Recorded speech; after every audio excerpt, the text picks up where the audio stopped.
Como em um livro cheio de capítulos, cada questão do Enem pode ser uma página nova e a redação pode ser aquele ponto-chave de virada no seu enredo. E aqui no Nota 10 nós somos os seus narradores favoritos, guiando vocês pelo caminho do herói, traçando um enredo cheio de emoções e um final feliz.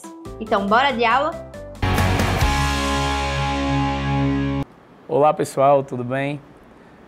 Estamos aqui para mais uma aula do TCM Nota 10. Eu sou o professor Daniel Bastos, sou professor de Biologia, formado pela Universidade do Estado do Rio Grande do Norte.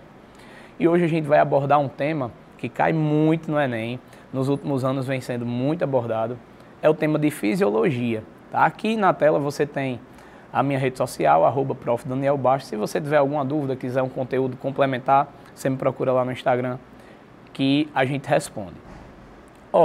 Como sempre eu trago aqui para vocês os temas que são mais abordados na prova e foram justamente esses temas que a gente deu uma ênfase, que a gente está trabalhando aqui com vocês nessas aulas que tanto você vê aqui na TV quanto fica gravado também lá no YouTube do TCM Nota 10, tá? E aí o assunto de hoje é Fisiologia, é um dos 5 temas que mais cai na prova, tá bom? E aí a gente vai vendo ponto a ponto, claro. Eu vou ter que dar uma resumida, uma enxugada, porque é um conteúdo que, se você levar para a sala de aula, é conteúdo de um bimestre ou mais para ter em sala de aula. A gente vai abordar mais de um sistema fisiológico do corpo humano. Mas é um tema que, se a gente conseguir centralizar nos pontos importantes, a gente vai bem preparado para a prova de Ciências da Natureza, principalmente as questões que dizem respeito à biologia, tá? Vou passar aqui para vocês. Fisiologia, quando a gente fala em fisiologia, a gente foca nos processos vitais do corpo humano, tá? Os principais eu trouxe aqui para vocês: processo de respiração, de circulação sanguínea, de digestão, né? A respiração é como o corpo ele obtém oxigênio e elimina o gás carbônico, né? É uma troca gasosa, tá bom? A circulação é como o sangue vai atuar em conjunto com o sistema respiratório, transportando nutrientes e o próprio oxigênio. E aí a digestão é como o alimento que a gente consome, ele é transformado em energia para a gente utilizar lá nos processos celulares. Tá? Então, vindo aqui para o sistema respiratório, eu trouxe a parte estrutural e a função de cada uma das estruturas, obviamente de uma forma mais resumida, mas de uma forma que você consiga entender, você consiga revisar e consiga levar esses conceitos até a prova para poder te ajudar a responder as questões. Tá? Temos aqui a primeira, o nariz, a cavidade nasal. É ele que filtra, aquece e umedece o ar. Tá? Nos pelos que a gente tem no nariz e o muco que é feito nele, né, que é produzido nele, retém as impurezas já do ar, e uma primeira, vamos dizer assim, filtração, né? Esse ar ele vai passar pela faringe, que é um canal que está em comum do sistema tanto respiratório quanto do sistema digestório, e ele vai conduzir o ar até a laringe. É na laringe onde vai ser produzida o som da nossa voz, né? Onde é produzido o som da nossa voz através das nossas pregas vocais.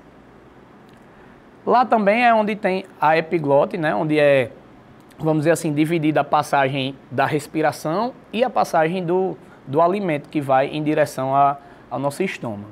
Tá? Por isso que você não consegue respirar e engolir ali seu alimento ao mesmo tempo. O próximo tubo seria a traqueia, né? Que está aqui na imagem para você. Ela conduz o ar que a gente respira até os brônquios, que por sua vez são 2 tubos, tá aqui, que vai dar passagem até os pulmões. Eles vão adentrar os nossos pulmões, certo? E vão se ramificar em bronquíolos. Esses bronquíolos são apenas ramificações dos brônquios, tá? E eles vão levar o ar até os alvéolos pulmonares. É lá na parte dos alvéolos pulmonares onde vai haver a hematose. Que a hematose é a troca gasosa. É lá que vai ficar o oxigênio e que vai voltar o dióxido de carbono, o CO2, né, que a gente elimina, é um resíduo, tá, que as nossas células produzem, e aí a gente tem que colocar para fora para não se intoxicar, tá bom? Já de cara, já trago uma questãozinha para você aqui, a questão 1, e ela diz assim: a figura mostra a curva de saturação da hemoglobina e da mioglobina, em função da pressão parcial de oxigênio, e reflete a afinidade de cada proteína pelo próprio oxigênio. Embora ambas sejam hemoproteínas, ligantes de oxigênio, a hemoglobina transporta oxigênio dos pulmões para o tecido, pela corrente sanguínea, e a mioglobina se liga ao oxigênio dentro das células musculares, dos miócitos, né, que a gente conhece. Ele dá um gráfico na questão, está aqui, ó, falando a respeito da mioglobina e da hemoglobina, a partir da saturação aqui da pressão parcial de oxigênio, tá? E pergunta: de que forma a oxigenação dos tecidos será afetada em indivíduos sem o gene da mioglobina? Ou seja, indivíduos que não vão produzir ali mioglobina. Como é que essa oxigenação vai ser afetada? Veja, ele dá esse gráfico aqui, mas a partir da pergunta que ele faz, se não houvesse o gráfico, ainda assim você conseguiria responder a questão. Você vem aqui para o início da questão e ela diz assim, ó: embora ambas sejam hemoproteínas ligantes de oxigênio, a hemoglobina transporta oxigênio dos pulmões para o tecido e a mioglobina, pessoal, ela se liga ao oxigênio aonde? Dentro das células musculares. Ou seja, a mioglobina ela vai ter uma ação interna lá nas células musculares. Dito isso, vamos às alternativas. Como a gente tem muito assunto e eu estou tendo que ser mais direto, eu vou logo para a alternativa mais assertiva, que a gente tem aqui, ó, a transferência do oxigênio do sangue para o tecido muscular, ela será prejudicada. A letra D. Ora, a hemoglobina, ela está contida nas nossas células sanguíneas e elas quem vão levar o oxigênio por todo o nosso corpo. Já a mioglobina, ela vai participar mais nas células musculares, então ela tem que estar lá para fazer essa troca, para receber esse oxigênio e levar para dentro das células musculares, tá? Quando não se produz mioglobina, obviamente essa transferência de oxigênio do sangue para o tecido muscular, ela vai ser prejudicada. Vamos dar só uma conferida aqui na A, ó. A concentração de oxigênio no sangue diminuirá. É indiferente ter mioglobina ou não com relação à concentração de oxigênio no sangue, né? Indiferente, certo? A capacidade de produção de hemoglobina diminuirá. Também não faz sentido essa questão, essa alternativa, perdão. A distribuição do oxigênio por todo o organismo ela será homogênea, letra C. Na verdade, também independente de mioglobina ou não, nunca a distribuição de oxigênio pelo organismo ela é igual, ela é homogênea, nunca, sempre é heterogênea. Até porque partes do nosso corpo geralmente vão precisar de mais oxigênio em determinado momento do que outras partes. E aqui a hemoglobina do tecido muscular, letra E, a hemoglobina do tecido muscular apresentará maior afinidade que a presente no sangue. Também não, e a gente está falando da mioglobina, né? Ele está trocando aqui os termos para confundir você. Então, resposta certa, letra D, de fato, tá? Seguimos, temos mais uma questãozinha aqui acerca do sistema respiratório que diz assim: o processo de troca gasosa que ocorre nas superfícies respiratórias envolve a troca de oxigênio presente nos alvéolos e gás carbônico presente nos capilares pulmonares. Ambos os gases possuem afinidade com a hemoglobina, é verdade, formando oxihemoglobina e carbohemoglobina. Esse processo permite a oxigenação do sangue. Só uma informação básica, tá?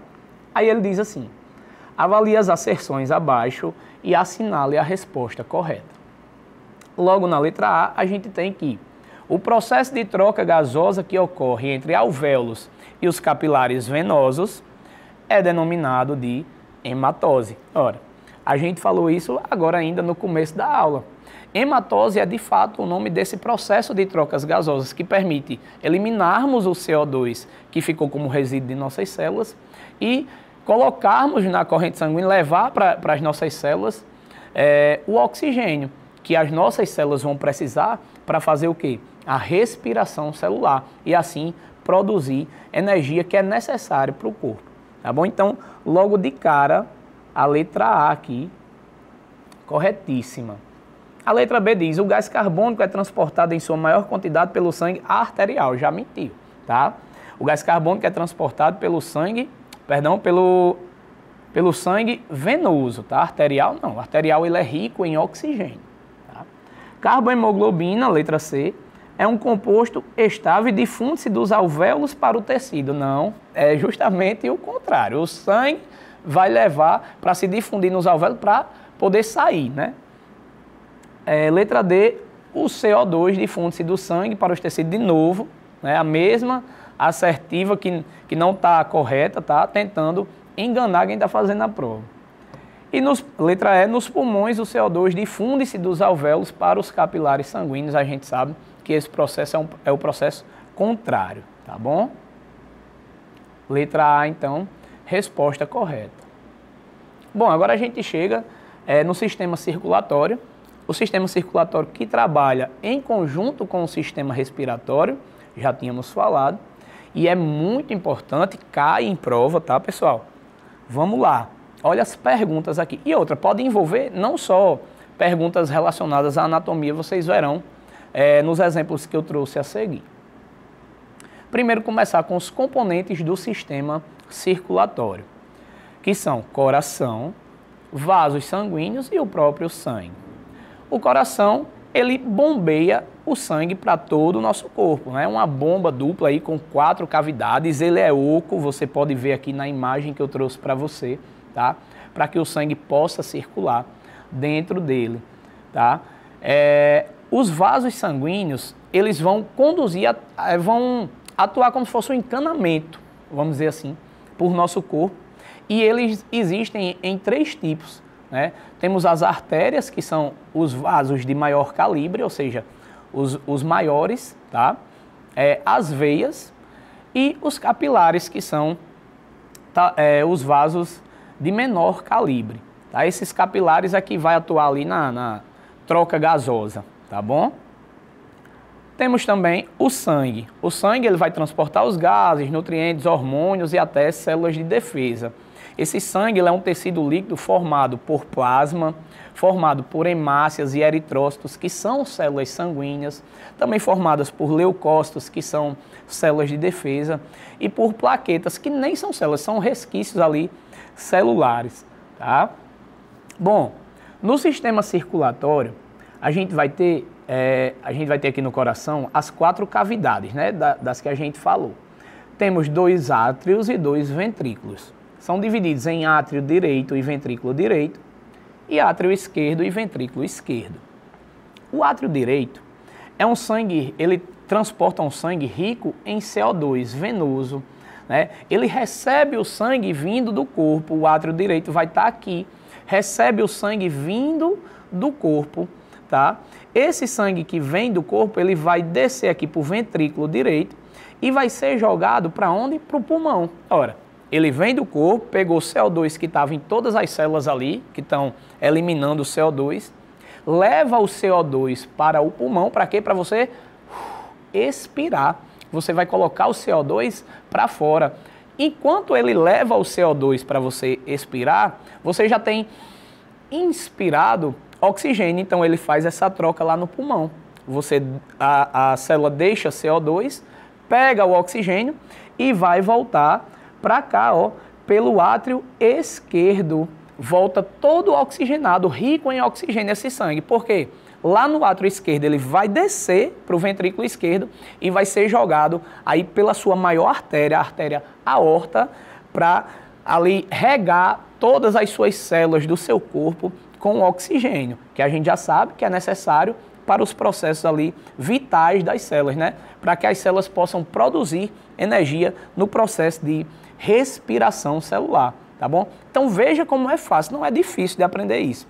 Nós temos 2 tipos de circulação no nosso sistema circulatório. A pequena circulação, ela é feita do coração para o pulmão, né? Então ele vai chegar aqui, o sangue rico em CO2 vai chegar no átrio direito, vem para o ventrículo direito joga para o pulmão, Tá? Então é lá que esse sangue ele vai deixar CO2 e vai se oxigenar. Tá? Essa é a pequena circulação. No momento em que esse sangue rico em oxigênio, ele volta para o coração, ele já volta para o átrio esquerdo. Do átrio esquerdo ele vai descer para o ventrículo esquerdo e vai ser jogado para aí poder regar todas as suas células corporais, tá bom? Não é difícil de entender, é bem básico, tá? E é bem didático. Uma vez que você vê esse ciclo acontecer, você não esquece mais. Cheguei aqui com a questão 3, tem dizendo assim, acerca de sistema circulatório.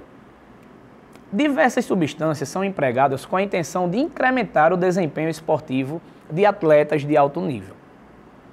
O chamado doping sanguíneo, por exemplo, pela utilização de eritropoietina, é proibido pelas principais federações de esporte no mundo. A eritropoietina é um hormônio produzido pelos rins e pelo fígado e sua principal ação é regular o processo de eritropoiese.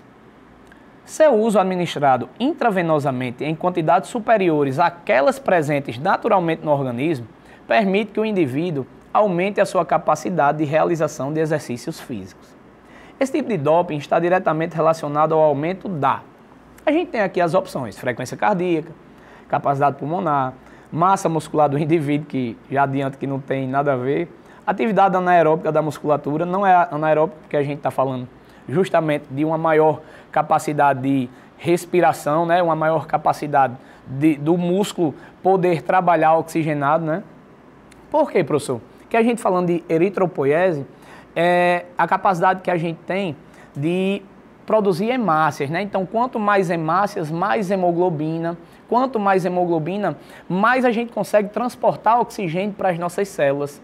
Quanto mais oxigênio nas nossas células, mais energia você consegue aí por mais tempo, né?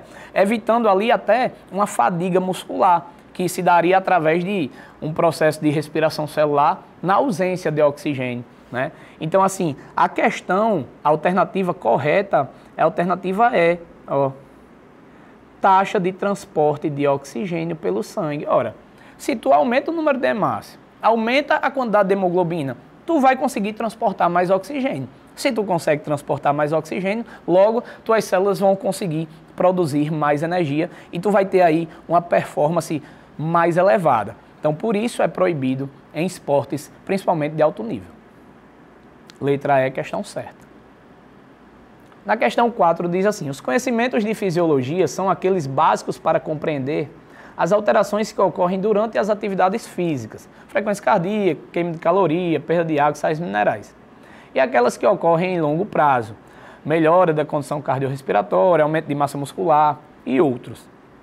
A bioquímica abordará conteúdos que subsidiam a fisiologia, alguns processos metabólicos, produção de energia, eliminação e reposição de nutrientes básicos. Os conhecimentos de biomecânica são relacionados à anatomia e contemplam principalmente a adequação dos hábitos posturais, como, por exemplo, levantar um peso, equilibrar objetos. A pergunta segue abaixo. Em um exercício físico, são exemplos de abordagem fisiológica, bioquímica e biomecânica, respectivamente. O texto já está praticamente entregando a resposta para você, né? Ele já está dizendo como são considerados os 3 processos, e embaixo ele está perguntando, dando exemplos e perguntando qual é o correto de forma sequencial, né, respectivamente. Então, ele quer primeiro uma abordagem fisiológica. Então vamos aqui, ó. Ele começa a letra A, a quebra da glicose. Gente, quebra da glicose é um processo bioquímico. Então, já aqui eu já elimino a letra A, tá? A letra B, a quebra da glicose, a mesma coisa. É um processo bioquímico, ele quer o processo fisiológico primeiro. Letra C, o tamanho da passada durante a execução da corrida. Gente, o tamanho da passada durante a execução de uma corrida é um processo de biomecânica, tá? Então não é um processo fisiológico. De cara, a gente já elimina também. Aí aqui temos, ó, o aumento da frequência cardíaca, na letra D, e o aumento da frequência cardíaca na letra E. Ou seja, essas duas estão falando em uma abordagem fisiológica, tá? Vamos para a segunda frase aqui que ele nos dá. A quebra da glicose, ó, na letra D, a quebra da glicose na célula para a produção de energia. Isso é um processo bioquímico, tá ok.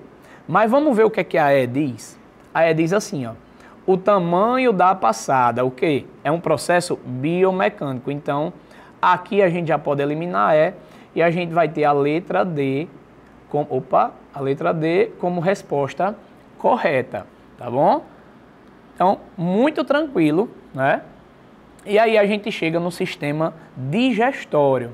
Sistema digestório que ele vai ajudar a gente a absorver os nutrientes que a gente pode obter na nossa alimentação, tá bom?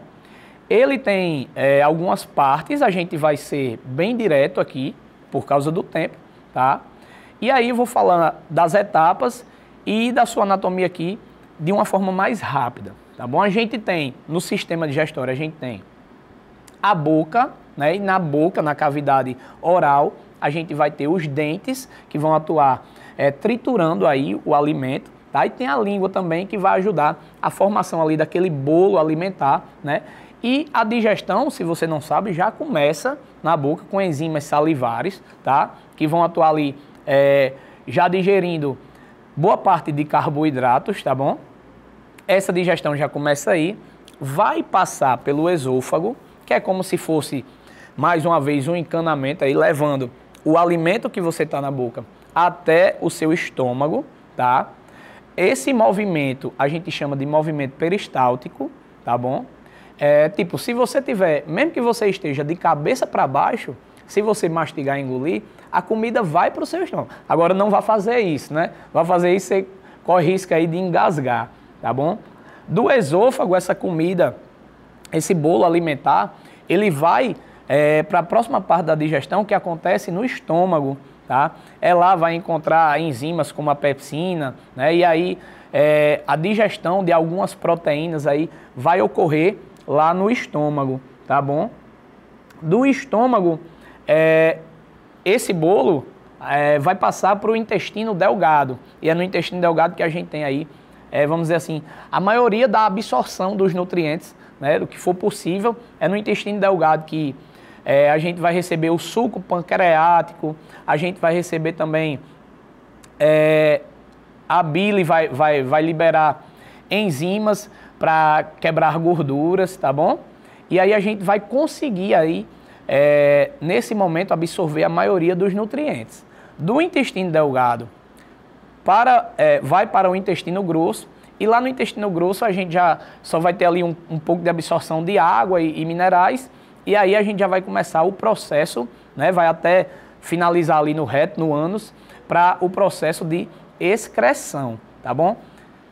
Se eu for explicar detalhe por detalhe aqui, a gente vai passar horas e horas, porque é muito, muito detalhado nessa parte. Então a gente vai logo para as questões e aí eu vou abordando no decorrer das questões aqui o que for ficando em ênfase, tá bom? A questão 4 diz assim: dores abdominais, vômito e diarreia são sintomas da doença celíaca, uma síndrome autoimune hereditária que provoca inflamação no tecido intestinal após a ingestão de glúten. O glúten é uma proteína presente em vegetais como o trigo, a cevada e o centeio. Uma pessoa com esses sintomas que ingeriu arroz, vou destacar aqui para vocês, arroz, bife com creme de leite, salada de alface e tomate, lasanha e ovo cozido. Após exames laboratoriais, foi diagnosticada como portadora dessa doença, que gerou o encaminhamento médico necessário. Qual desses alimentos que foi ingerido pela pessoa, o médico teve que eliminar da dieta? E aí? De cara, a gente já podia eliminar aqui ovo cozido, porque é a base de proteínas, tá? E a gente está falando aqui do glúten, tá? E esse glúten, ele está presente aonde?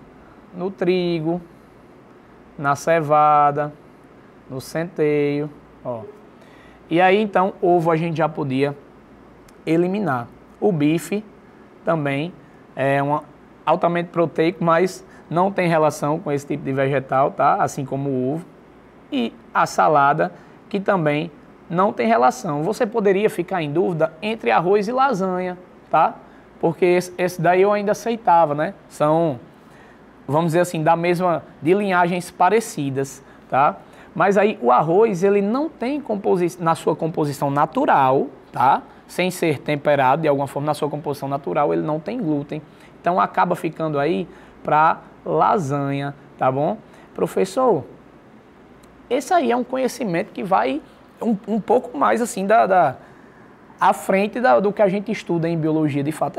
Realmente, mas o Enem gosta de cobrar desse jeito. Pessoal, a gente vai fazer agora uma pausa, tá? No próximo bloco eu volto com mais umas 2 questões e aí tem um bônus para você que está nos assistindo.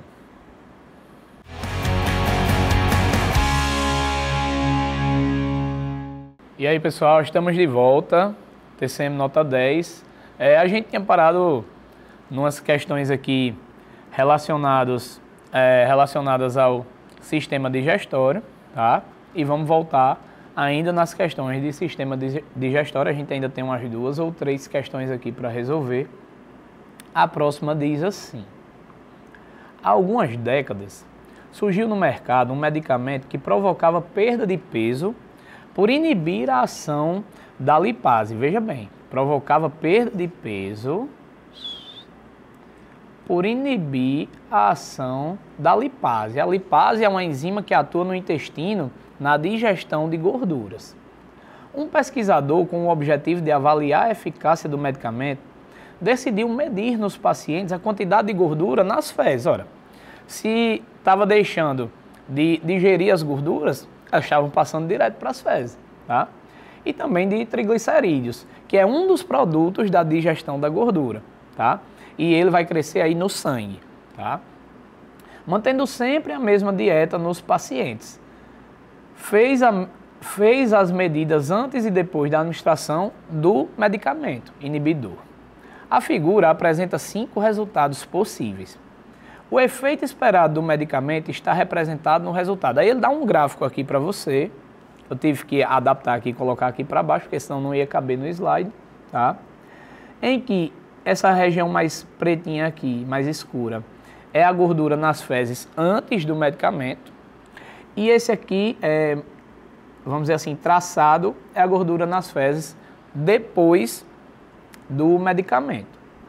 Ou seja, se ele tomava um remédio para inibir a ação da lipase, as gorduras, ao invés de serem digeridas, elas tinham que sair nas fezes, né? Então, após o remédio, você já entende que o quê? Esse aqui, ó, gordura nas fezes, tem que ter mais, ó, você já vai marcando aqui, tem que ter mais do que antes, certo? Tem que ter mais gordura nas fezes depois da medicação, tá bom? E aí, triglicerídeos no sangue, vai acontecer o contrário. Ele tem que dar uma diminuída. Por quê? Quando as gorduras elas eram digeridas, aí é que aumentava os triglicerídeos no sangue. Então, após a medicação, esse triglicerídeo ele tem que diminuir, tá? E antes ele tinha mais, ok? Então, assim, a questão já diz tudo para você. É só uma questão de você analisar o que ela mesmo está dizendo.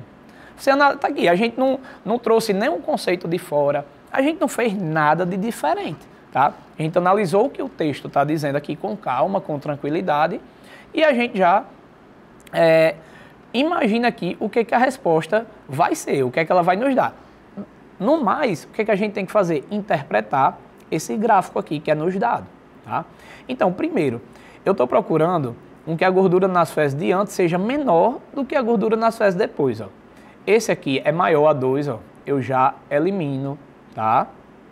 O 4 também, antes é maior, então aqui eu já elimino também de cara. É fácil responder questão assim, tá? Você vai usando a lógica, vai eliminando. Então você ainda tem a 1, a 3 e a 5 como possíveis respostas corretas. E aí você vem para cá, ó. Além de ter mais gordura nas fezes depois do medicamento, tinha que ter mais triglicerídeo no sangue antes da medicação.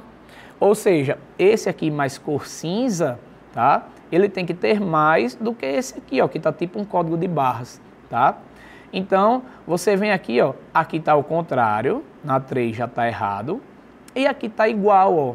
Não tem como, após o medicamento tem que haver a mudança, tá? Então aqui vai estar errado também. Se você olhar para cá,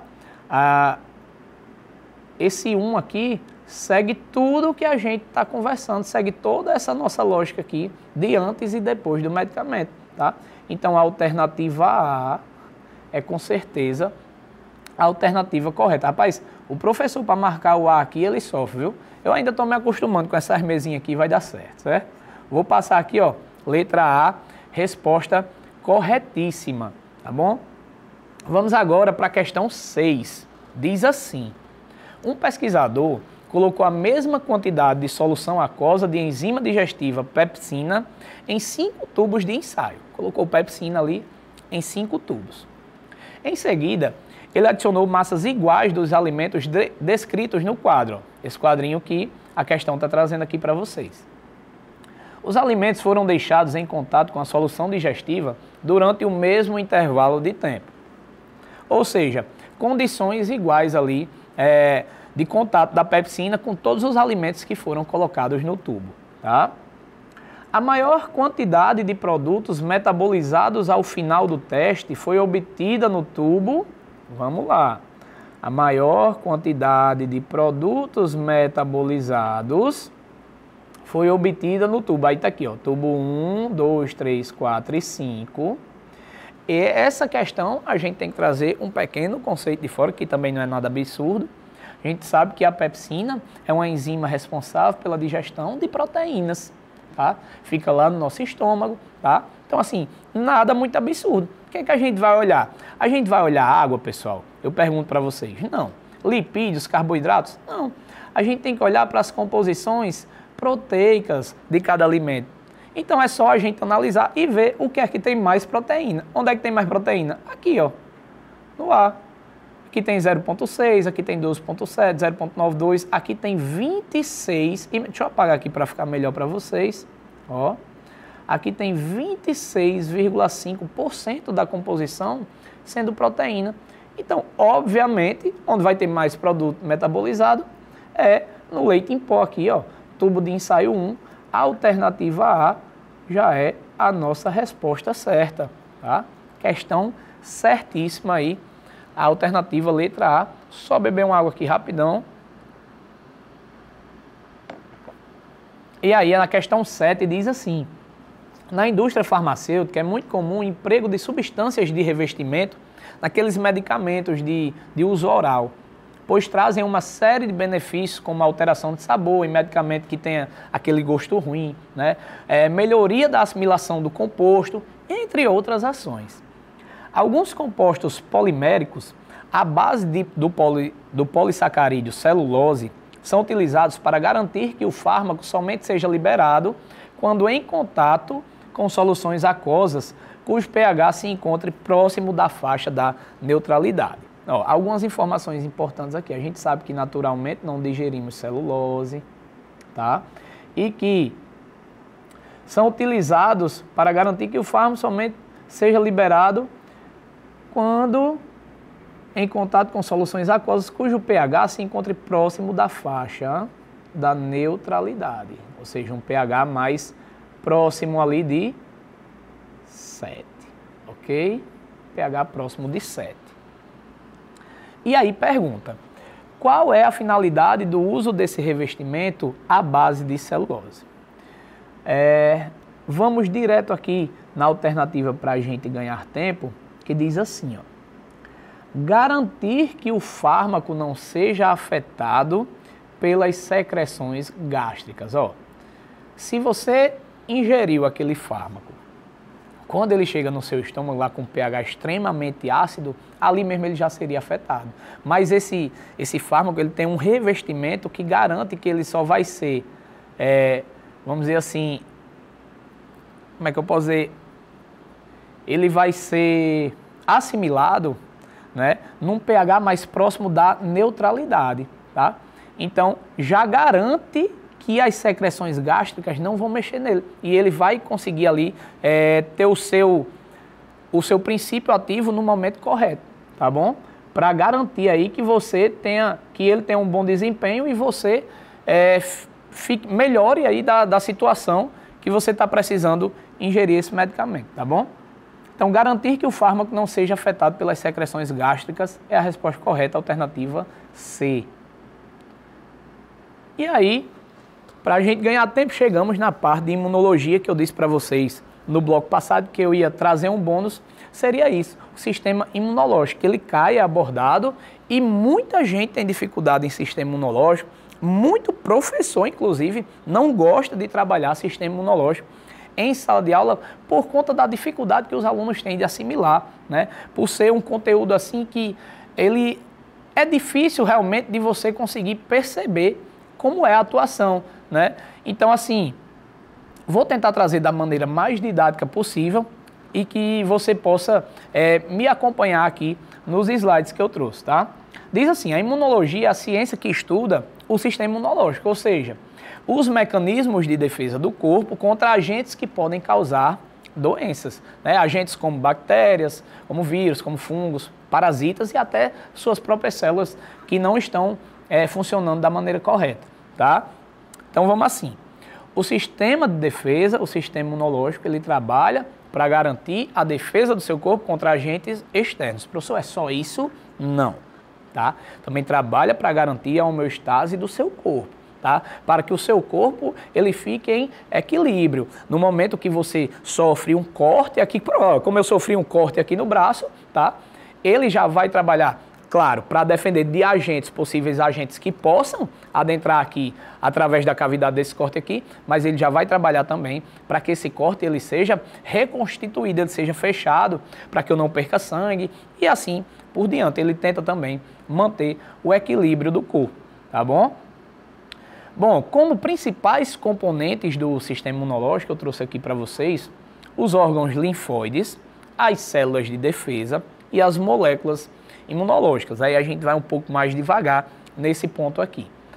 Os órgãos linfóides, eles produzem e amadurecem as células de defesa. Incluem timo, baço, medula óssea vermelha e linfonodos, tá? É na medula óssea vermelha onde a maioria das nossas células elas são formadas, inclusive os leucócitos ou glóbulos brancos, que são as nossas células de defesa, tá? No timo, células como o linfócito T passam por um processo chamado de seleção negativa, né? Onde elas vão amadurecer para que possam funcionar da maneira correta, tá bom? As células de defesa em si, elas reconhecem, atacam e destroem os possíveis invasores, tá? São elas linfócito T, linfócito B, macrófagos, neutrófilos, células natural killer, né? Que são as matadoras aí, né, que a gente tem no nosso sistema de defesa. E as moléculas imunológicas, elas sinalizam ou neutralizam agentes estranhos. Podem ser anticorpos, podem ser citocinas, complementos, o sistema complemento, né, atua também juntamente do nosso sistema de defesa, tá? As citocinas são como mensageiros químicos, né? Você pode se perguntar, quando você tem uma infecção, quando um patógeno, um antígeno, que é algo estranho ao seu corpo, ele entra em contato com o seu corpo, como é que uma célula de defesa ela verifica? Como é que ela recruta as outras? Como é que ela chama? Através de citocinas, né, de quimiocinas mais especificamente, no processo de quimiotaxia. É que, por exemplo, neutrófilos, que são as células mais abundantes, nossas células de defesa mais abundantes, eles são geralmente os primeiros a chegar ali numa infecção. É assim que elas chamam as células amigas. Ei, vem aqui, vamos defender aqui nosso corpo, tá? É através de um processo de quimiotaxia, tá bom? Temos também os tipos de imunidade, que são dois. A gente tem a imunidade inata, que é a natural, a que nasce conosco, tá? É uma imunidade mais geral, tá? Então, ela não é específica. Ela defende você de todos os antígenos, de todos os patógenos, da mesma forma. Então, entrou um vírus em contato com você, ela defende de tal maneira. Entrou uma bactéria em contato com você, ela defende da mesma maneira. É uma defesa mais geral, é a defesa que você nasce com ela, tá bom? Então, diferente da adaptativa ou imunidade adquirida. Essa imunidade, como ela é adquirida, o nome já diz, ela vai se desenvolver após você ter contatos com antígenos. Então, na primeira vez que você tem contato com um antígeno, vamos dizer, um vírus da gripe, no começo você vai sofrer algumas consequências, né, por alguns dias, porque é uma resposta imunológica do seu corpo e ela causa ali alguns sintomas, né? Pode ser que você tenha febre, dores, né? Isso é o seu sistema imunológico agindo. Quer dizer, professor, eu estou com uma febre aqui e eu ainda não sei o que é. O que é que eu faço? Bom, o primeiro passo é descobrir o que é que está lhe invadindo. Se é uma bactéria, se é um vírus. Por quê? Não adianta você tomar apenas um antitérmico para passar a febre, uma vez que a febre é um tipo de defesa que o seu corpo tem contra este ser que esteja lhe invadindo. Porque este ser, esse patógeno, esses antígenos que estão entrando em contato com você, esse patógeno, ele não está lhe invadindo para lhe matar, não. Ah, eu quero matar ele. Não, não é isso. É porque você, na maioria das vezes, está na temperatura que para ele é a temperatura adequada. É uma temperatura que a gente chama de temperatura ótima. Então, aqui no seu corpo, ele encontra as melhores condições de vida para ele. Ele consegue se reproduzir, ele consegue chegar ao ápice ali da sua existência. Então, não adianta você baixar a sua temperatura, porque você vai estar, vamos dizer assim, você não vai estar agindo diretamente contra ele, você vai estar retirando ali a sua defesa. Quer dizer, você tem 36,5 na normalidade, aí a bactéria adentra ali o seu corpo, tá massa para ela, 36,5, e aí o seu corpo o que é que faz? Para se defender, aumenta a sua temperatura corporal. Você vai para 38, você vai para 38,5. É o seu corpo tentando matá-la. E aí o que é que você faz? Você toma um antitérmico. E aí você baixa a sua temperatura, volta para a temperatura ótima da bactéria e aí ela consegue se proliferar aí cada vez mais. Então, veja, antes de qualquer coisa, você tem que examinar e saber o que é que você tem. Porque aí tem uma bactéria, entra com antibiótico, né? Tem uma outra espécie de patógeno, outro medicamento, e assim vai, tá? Tenha em mente isso, que a febre é um mecanismo de defesa do seu corpo, tá bom? Na imunidade adaptativa, você também tem a produção de anticorpos. Quer dizer, esse se entrou em contato com você, as suas células de defesa elas vão se lembrar, tá? Daqui para frente, você sofreu essa primeira vez. Ah, professor, catapora eu só peguei uma vez. Você pode ter entrado em contato com o vírus lá várias vezes. O problema é que você só sofreu as consequências da primeira vez, porque você não tinha uma defesa adequada para ela. Depois disso, o seu corpo criou defesa e você pode pegar ela várias vezes durante a sua vida. Agora, você não vai mais sofrer aqueles sintomas que você sofreu da primeira vez, tá bom? A imunidade ela também pode ser classificada como ativa e passiva. A ativa é quando o seu próprio corpo ela produz defesa, imunidade ativa. Nesse caso aqui, da catapora que eu falei. Já a imunidade passiva, ela recebe a defesa pronta de uma outra fonte. Né? No caso de soro, por exemplo, né? Que é diferente de vacina, que a gente vai abordar aqui na frente. Tá? Etapas da resposta imunológica. A gente tem o reconhecimento, a gente tem a própria resposta, quando as células de defesa elas atacam ou produzem os anticorpos, e a gente tem a memória, né, que algumas células vão ficar ali com esses antígenos guardados. Ó, da próxima vez que aquele antígeno entrar aqui, a gente já tem defesa. Aí é uma resposta mais dura, uma resposta mais incisiva, mais rápida, tá? Por isso não dá tempo de você sofrer aqueles sintomas da primeira vez. Bom, a gente chega agora na parte de vacinas. Eu não sei se você sabe porque vacina tem esse nome, né? Vacina advém de vacas, né? Do vatinae, lá do latim, tá? Porque há muito tempo atrás, a varíola, ela matava muito, né? E um naturalista inglês chamado Edward Jenner, ele pesquisava muito sobre a varíola. A gente vai ver até uma questão que fala sobre isso, por isso eu não queria dar tantos detalhes, tá? E aí, através de uma mulher que ordenhava vacas, ele descobriu que a varíola, que não era humana, a varíola que dava nas vacas, poderia causar efeitos mais brandos na varíola humana, ou seja, meio que protegia. Quando a pessoa tinha contato com a varíola bovina e depois tinha contato com a varíola humana, a pessoa não morria. E quem tinha contato só com a varíola humana morria. Então ele começou a ligar isso e foi a partir dele que as primeiras vacinas foram produzidas, a gente vai ver numa questão aqui mais na frente, tá? Então diz assim, ó, a vacina é a substância biológica que contém antígenos, ou seja, partes enfraquecidas do micro-organismo que vai lhe invadir. Por quê? Ora, se o cientista sabe que um vírus ele vai lhe causar um certo prejuízo, o que é que ele faz? Ele pega uma parte desse vírus que o seu sistema de defesa possa reconhecer e coloca numa vacina.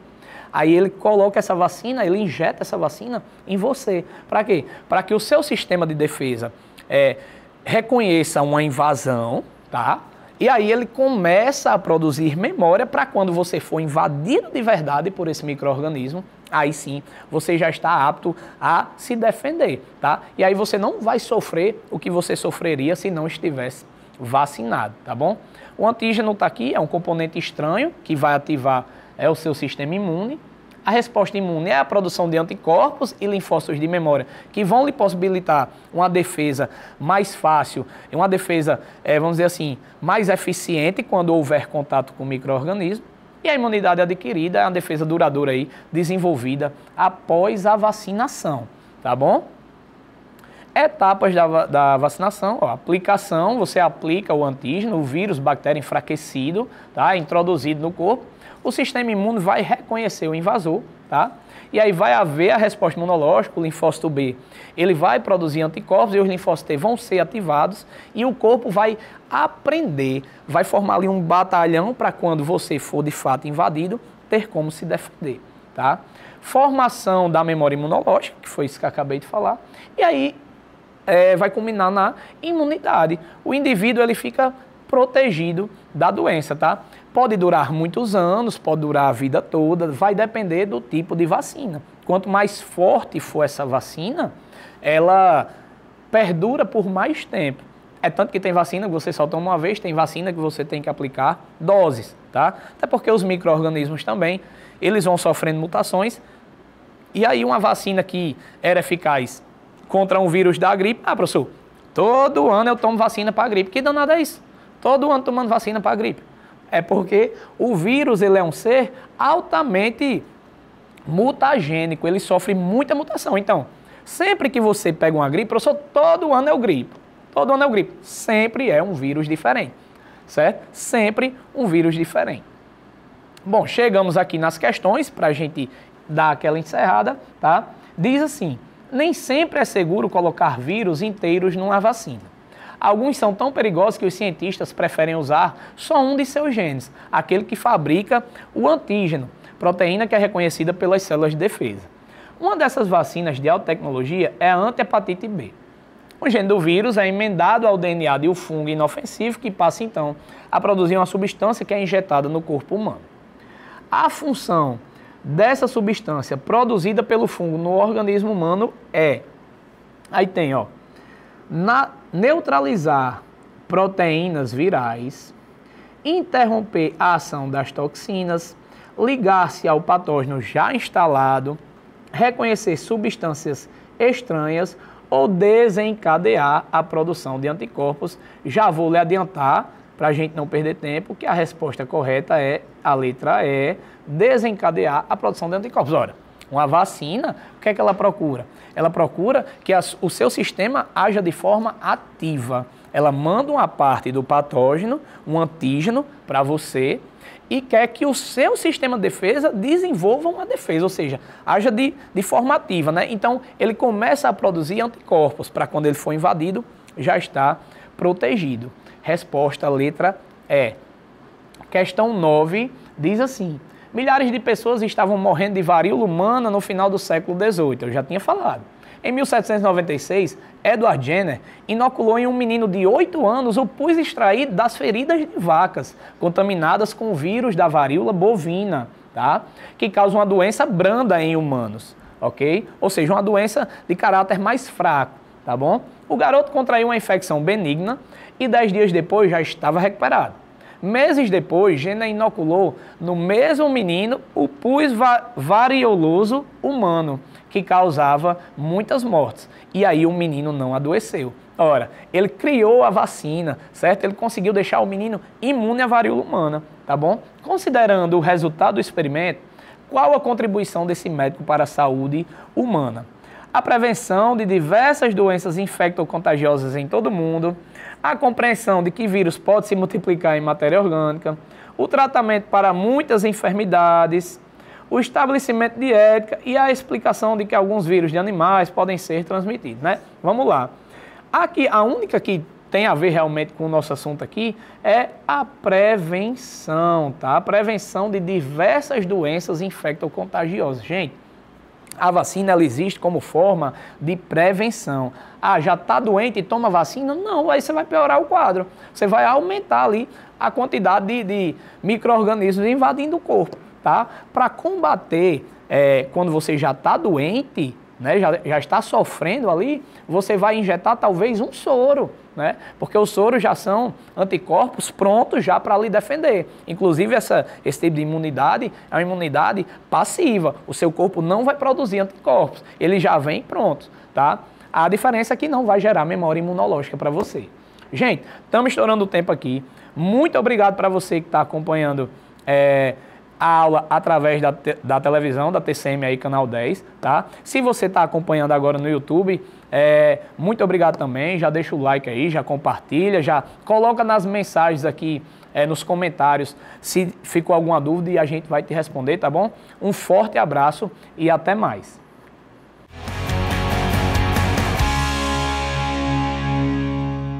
Página virada School Friends e agora é hora do Clímax. Preste atenção na nossa próxima aula. E aí, galerinha, professor Lucas Martins de volta para dar continuidade no nosso estudo de Física para o Enem, aqui no nosso programa Nota 10, tá bom? TCM Nota 10. Vamos lá. Pessoal, lembrando, na última aula nós começamos a estudar a parte de termologia. A termologia é aquela parte da física que estuda o quê? Estuda o calor, tá bom? Estuda tudo relacionado a calor. Nós aprendemos que calor é o quê? Uma energia térmica em trânsito, uma energia térmica em movimento, tá bom? No qual essa energia sempre vai fluir de forma espontânea do corpo de maior temperatura para o corpo de menor temperatura, tá bom? Galera, nós aprendemos que essa propagação de calor, essa transferência de energia térmica pode acontecer de 3 formas diferentes, que são a condução, convecção e irradiação, tá bom? A gente lembra que na condução é aquela propagação de calor no qual essa propagação de energia vai acontecer de molécula a molécula. Cada molécula começa a vibrar e vai passando essa vibração, essa agitação para a molécula vizinha. Então esse que é o nosso processo de condução. A condução nós vamos lembrar que ela acontece em todo estado físico, tá bom? No estado sólido, líquido e gasoso. Porém, ela é mais eficiente no estado sólido. Ah, Lucas, por que ela é mais eficiente no estado sólido? Justamente pelo fato que os elementos no estado sólido, as moléculas estão mais o quê? Mais juntas. Então, se elas estão mais juntas, essa propagação de calor é mais eficiente no estado sólido por meio de condução, tá bom? Galera, a convecção nós aprendemos que é aquela que vai acontecer apenas em fluidos, tá bom? Ou seja, em líquidos e em gases. Quando eu tenho o processo de propagação de calor por convecção, a gente vai lembrar também que ela vai acontecer por conta da diferença de densidade. Aquela substância, aquele fluido que é mais denso, acaba descendo e o fluido que é menos denso, ele acaba o quê? Subindo, tá bom? E nós vamos lembrar também do processo de irradiação, que ela é o único processo que pode acontecer justamente aonde? No vácuo. Ela acontece no vácuo e em meios materiais. Pessoal, a irradiação ela acontece por meio de ondas eletromagnéticas. Beleza? De boa? Tranquilo? Galera, nós finalizamos na aula passada falando aqui justamente sobre esses processos de propagação de calor. A aula de hoje nós vamos iniciar resolvendo algumas questões para dar continuidade da nossa termologia, tá bom? Então vamos lá, vamos fazer aqui algumas questões. Primeira questão, ó. Numa cozinha, uma cozinheira utiliza 2 colheres, uma de alumínio e outra de madeira, para mexer uma panela de sopa fervente. Após alguns minutos, ela nota que o cabo da colher de alumínio está quente ao toque, enquanto o cabo da colher de madeira se mantém a uma temperatura agradável. Um de seus filhos, observando a situação, concluiu que a colher de alumínio deve ter absorvido mais calor da sopa. Para corrigir essa conclusão equivocada, a cozinheira explica que ambas as colheres recebem calor da sopa da mesma maneira, mas o material de que são feitos afeta a forma como esse calor é transferido. Com base na explicação dela, a cozinheira poderia demonstrar o mesmo princípio se, ao retirar as colheres de sopa quente, pedisse ao filho que segurasse um pequeno cubo de gelo com cada uma das extremidades do cabo.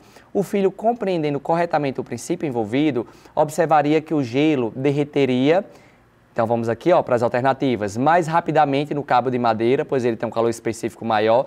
Pessoal, enfim, antes da gente ler aqui as alternativas, nós vamos lembrar o seguinte. Hipoteticamente, eu estou em uma sala com ar-condicionado. Quando eu estou em uma sala com ar-condicionado, o ar-condicionado está tentando deixar aquela sala com a temperatura interna ali na faixa de 20 graus Celsius, vamos supor. Pessoal, se na sala está com a temperatura de 20 graus Celsius, eu tenho uma porta. A porta, ela é feita de madeira. E eu vou ter um trinco de alumínio aqui. Quando eu pego no trinco de alumínio, a gente vai sentir uma sensação térmica de quê? De frio, tá bom? Quando eu encosto nesse trinco de alumínio. Já quando eu toco na porta de madeira, eu não vou ter essa mesma sensação térmica de frio. E por que não? Vamos lá. Antes de explicar o porquê que eu não vou ter essa mesma sensação térmica, eu quero que vocês pensem um pouco. Qual dos dois elementos aqui, o trinco ou a porta, vai estar com a temperatura menor? Muita gente pensa e responde que é o quê? O trinco de alumínio, justamente pela sensação que quando eu pego dá uma sensação de frio, tá bom? Porém não, pessoal. Ambas, a porta e o trinco, estão em quê? Na mesma sala. Se eles estão na mesma sala, então a temperatura dos dois vai ser o quê? O mesmo. O probleminha aqui é que a porta e o trinco são feitos de quê? De materiais diferentes. Se eles são feitos de materiais diferentes, então nós vamos lembrar que na condução tem um grupo de materiais que ele transfere esse calor mais rapidamente e geralmente são os materiais metálicos, tá bom? Os materiais metálicos, eles têm uma condutibilidade térmica maior, tá bom? Então a condutibilidade térmica aqui, do alumínio é maior do que a condutibilidade térmica da madeira, tranquilo? Pessoal, quando essa condutibilidade térmica do alumínio é maior, o que é que vai acontecer? Pessoal, o que acontece? Quanto maior a condutibilidade térmica, maior vai ser o fluxo de calor. Então, quando eu estou com a minha mão a uma temperatura média de 35 graus Celsius, eu encosto na porta de madeira e no trinco de alumínio. Ambas estão com a mesma temperatura, tá bom? 20 graus Celsius, tanto a porta de madeira como o trinco de alumínio. Quando eu encosto a mão, que está a 35, 36 graus Celsius, a gente sabe que tem uma diferença de temperatura entre a minha mão e a porta e o trinco. Então, o que é que vai acontecer? Nós vamos lembrar que quando eu tenho diferença de temperatura, vai fluir energia térmica do corpo de maior temperatura para o de menor, tá bom? Então, o que acontece é que a minha mão vai começar a perder energia térmica tanto para a porta como para o alumínio. O probleminha aqui vai ser o seguinte: a condutibilidade térmica do alumínio é o quê? Maior do que a condutibilidade térmica da madeira. Se a condutibilidade térmica do alumínio é maior, então eu acabo perdendo calor mais rapidamente quando eu encosto no trinco de alumínio, tá bom? Ou seja, o fluxo de calor no alumínio é maior. Se o fluxo de calor é maior, então eu acabo perdendo calor mais rapidamente. Se eu acabo perdendo calor mais rapidamente no trinco de alumínio, então eu vou ter uma sensação térmica de frio mais rápido do que quando eu encosto na porta de madeira, tá bom? Pessoal, do mesmo jeito que perde calor mais rapidamente, ele também vai o quê? Receber, vai absorver calor mais rapidamente. Então vamos entender aqui o seguinte, a mãe, a cozinheira aqui, diz o quê, Ela diz que o filho, compreendendo corretamente o princípio físico envolvido, vai observar o quê? Ela vai mandar o filho dela colocar o quê? Um pequeno cubo de gelo em cada uma das extremidades, tanto na extremidade do cabo de madeira como no cabo de alumínio. Nós já entendemos aqui que a condutibilidade térmica do cabo de alumínio é o quê? Maior do que a condutibilidade térmica do cabo de madeira. Então, se essa condutibilidade térmica no cabo de alumínio é maior, então o fluxo de calor no alumínio vai ser maior, tá bom? Então, letra A, mais rapidamente no cabo de madeira, pois ele tem um calor específico maior que o de alumínio. Não, pessoal, vai ser mais rapidamente no cabo de alumínio. Letra B, com a mesma rapidez nas duas colheres. Não, a rapidez no alumínio vai ser maior, já que ele possui uma condutibilidade térmica maior. Letra C, mais rapidamente no cabo de alumínio. Até aqui, perfeito. Vai acontecer mais rapidamente realmente no cabo de alumínio, pois ela tem uma maior capacidade térmica. Pessoal, não é por conta da capacidade térmica, é por conta de quê? Da condutividade térmica, tá bom? Da condutibilidade. E letra D, mais rapidamente do cabo de alumínio, pois ele tem uma condutividade térmica superior à da madeira. Exatamente, pessoal. Portanto, ó, o gabarito da nossa questão, letra D. Beleza, pessoal? Tranquilo, de boa? Vamos aqui, ó, para uma próxima questão que todo ano, quase todo ano, está na nossa prova, que é uma questão, novamente, de propagação de calor, tá bom? Inclusive, essa questão aqui, ela é muito parecida com a que o Enem cobrou no ano de 2024. Vamos lá. Um sistema de aquecimento de água por painel solar é composto por um tanque de armazenamento e um coletor solar posicionado em um nível mais baixo no telhado.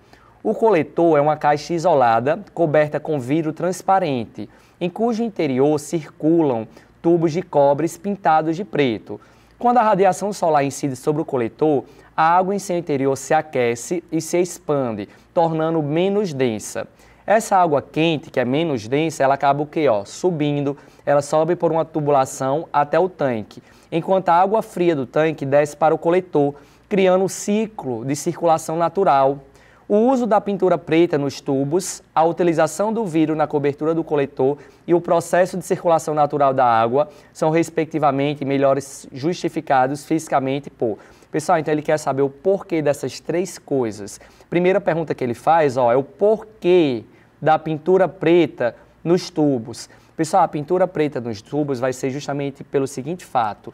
A gente sabe que o aquecedor solar, ele vai receber energia proveniente de quê? Do sol, tá bom? Quando ele recebe essa energia proveniente do sol, é só lembrar, pessoal, se a gente sair de meio-dia aqui em Mossoró, com a camisa preta e com a camisa clara, nós sabemos, mesmo sem entender nada de física, que eu vou ter uma sensação térmica mais quente aonde? Quando eu uso uma camisa preta, tá bom?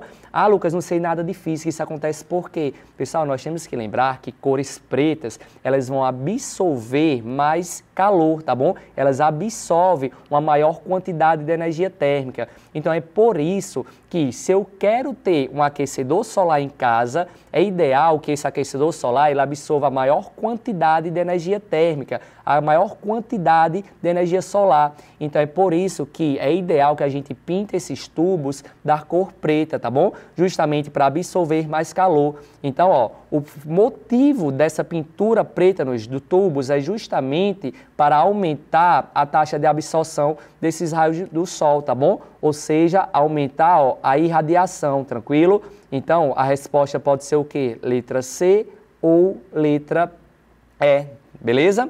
Galera, o segundo fenômeno aqui, o porquê que a gente utiliza vidro na cobertura do coletor.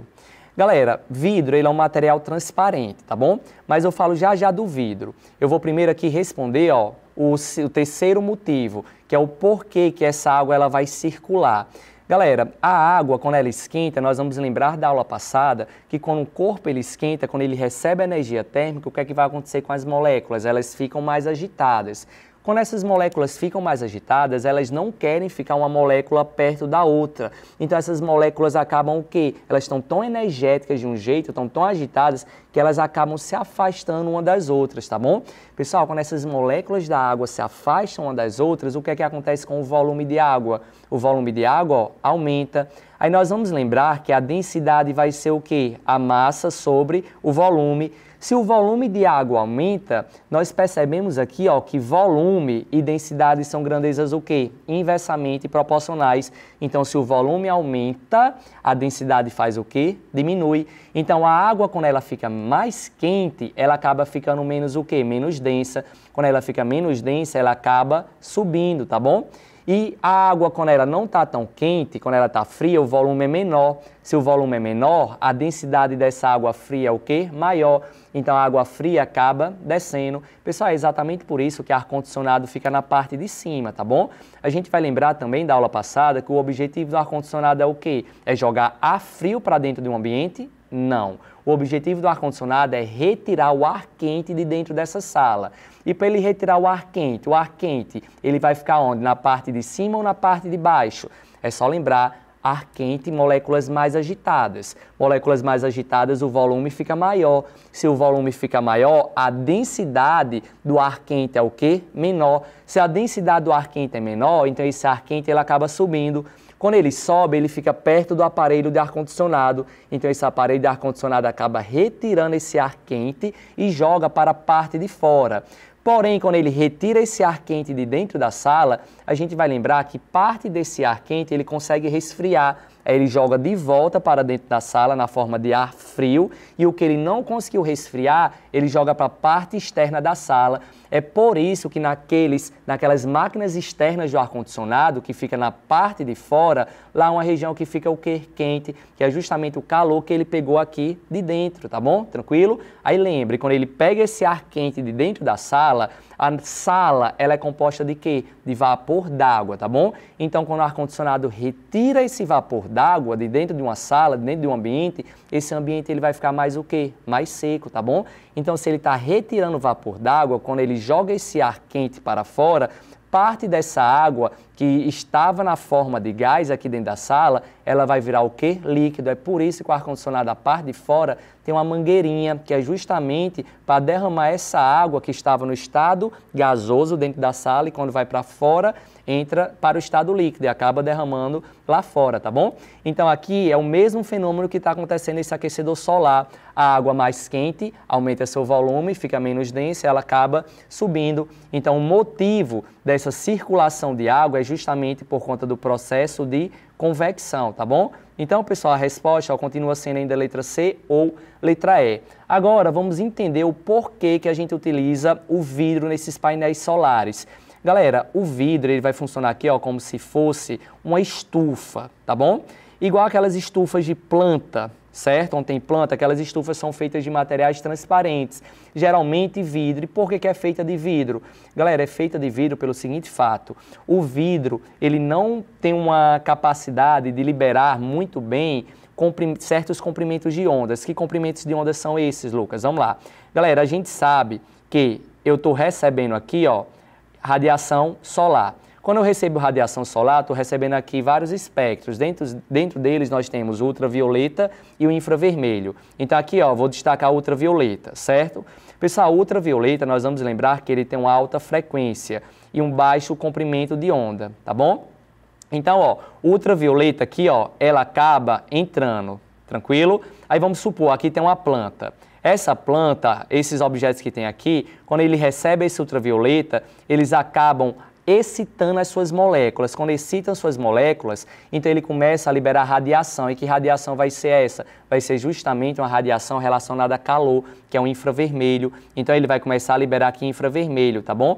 Galera, porém o infravermelho, ele tem uma baixa frequência comparada ao ultravioleta e um alto comprimento de onda. E o vidro, ele não permite essa passagem de comprimentos de onda elevado, tá bom? Então, ó, o infravermelho, ele acaba ficando aqui, ó, aprisionado aqui dentro, beleza? De boa? Então, quando ele acaba ficando aprisionado aqui dentro, acaba gerando aqui um acúmulo, entre aspas, de calor, tá bom? Então, ó, o motivo daqui ter vidro é justamente para quando liberar o infravermelho ficar aprisionado nessa regiãozinha aqui, ou seja, está funcionando como se fosse um efeito estufa. Galera, esse fenômeno acontece aqui também, por exemplo, em carros. Se eu deixar um carro em Mossoró de meio-dia, com vidro sem película, o que é que está acontecendo? O vidro sem película, ele vai permitir a entrada de quê? Do ultravioleta. Quando ele permite a entrada desse ultravioleta, esse ultravioleta ele vai entrar em contato com o banco, vai entrar em contato com as partes de plástico de um carro e quando entra, ele vai fazer com que esses materiais acabem liberando o quê?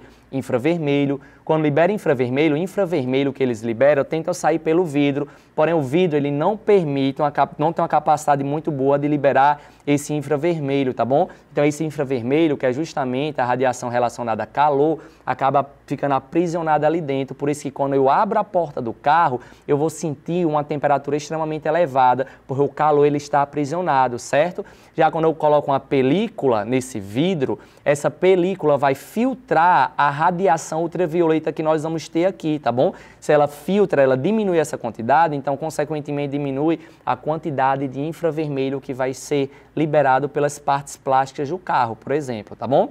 Portanto, resposta da nossa questão, letra C. Beleza, galerinha? De boa? Vamos lá agora para mais uma questão, também dessa questão foi a questão do Enem do ano passado. Pessoal, ó, aquecedores solares são equipamentos utilizados para o aquecimento de água pelo calor do sol.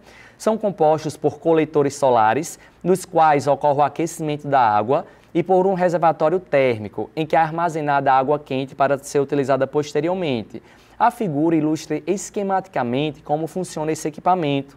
O processo pelo qual ocorre transferência do calor dos coletores solares para o reservatório térmico é... Pessoal, o coletor solar, ó, é isso aqui, tá bom? Se o coletor solar é esse, o reservatório térmico vai ser isso aqui. A gente percebe que esse coletor solar, ele está recebendo a radiação solar. Ele recebe a radiação solar justamente por meio de qual processo? Por meio da irradiação.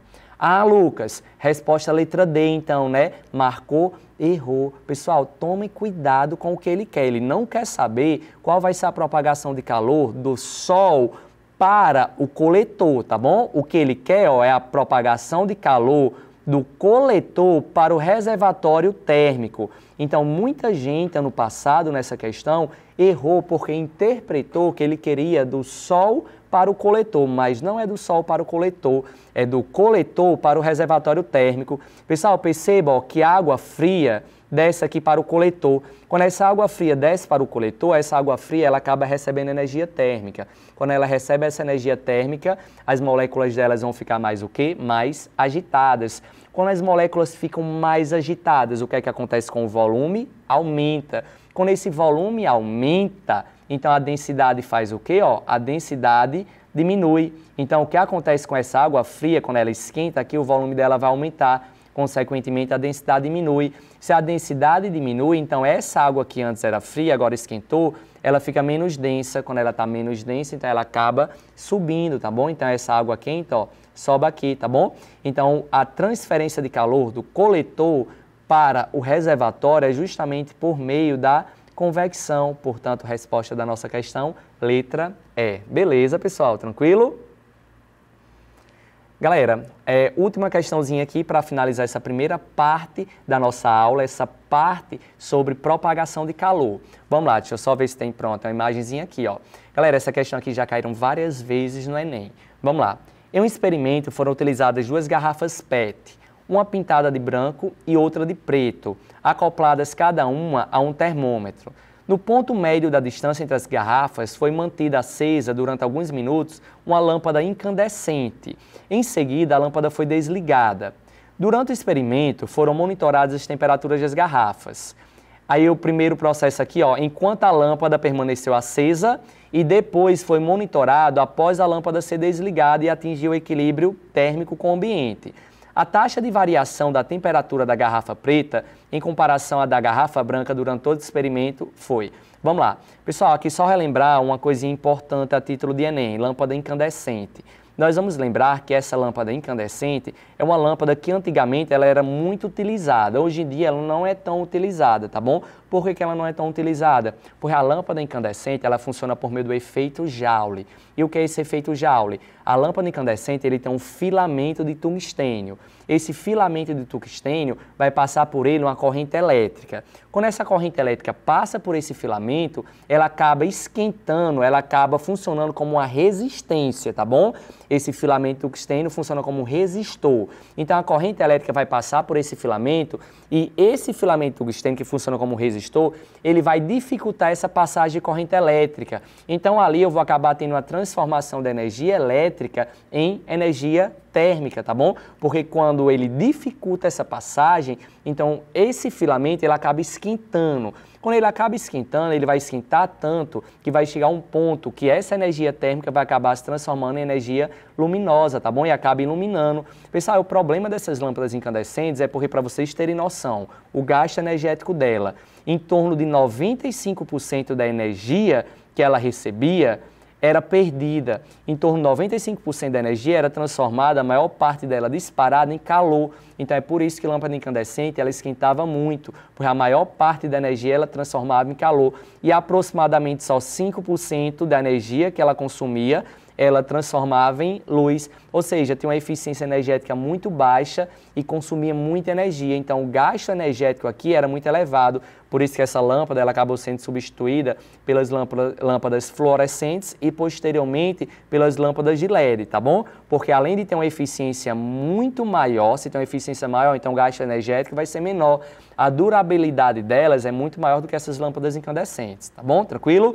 Então, vamos lá. Só relembrando aqui a lâmpada incandescente, que quase todo ano está na nossa prova. Aí ele quer saber o seguinte, ó, a taxa de variação da temperatura da garrafa preta em comparação à da garrafa branca. Galera, quem é que vai absorver maior quantidade de energia térmica, ou seja, maior quantidade de calor? Vai ser a garrafa preta ou a garrafa branca? Vai ser a garrafa preta, tá bom? Se ela recebe maior quantidade de calor, então a variação de temperatura dela vai ser o quê? Maior, tranquilo? De boa? Pessoal, se ela absorveu mais calor, então a temperatura dela vai aumentar mais do que a da garrafa branca. Aí ele quer saber justamente isso, a taxa de temperatura durante o processo de aquecimento. Então, durante o processo de aquecimento, na garrafa preta, ó, é maior no aquecimento, tá bom? Então, pode ser letra B, letra D ou letra E. Aí nós vamos lembrar que quanto maior essa taxa de absorver calor, também vai ser maior a taxa de perder calor. Então, aquilo que absorve calor mais rápido, ele também vai liberar calor mais rápido. Então, a taxa de resfriamento da garrafa preta vai ser o quê? Maior do que da garrafa branca. Portanto, gabarito da nossa questão, letra E, tá bom? Vai ser maior no aquecimento e maior no resfriamento. Beleza, galerinha? De boa? Tranquilo? Então, eu espero que vocês tenham entendido essa resolução dessas questões sobre termologia e propagação de calor. Vamos agora para um breve intervalo e, na volta, nós vamos falar sobre dilatação térmica. Até já, já!